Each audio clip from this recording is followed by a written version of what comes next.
In this video, I will show you how to download and install Dave the Diver. First, we need to download the Steam app.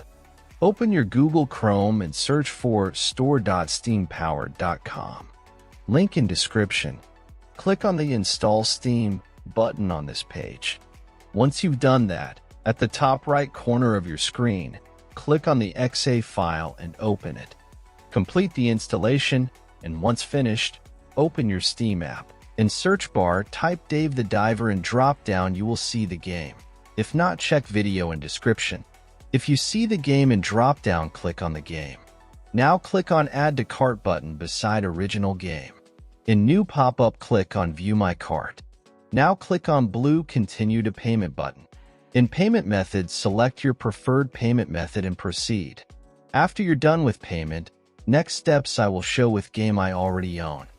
After completing the purchase, go to your library. You can use the search box to find game you just bought or navigate directly to the games category. Next step I will show on game I own.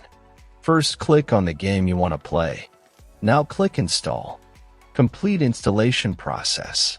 When installation completed, click to play, and that's all. Thanks for watching. Subscribe and help reach 1,000 subscribers mark so I can make more tutorials.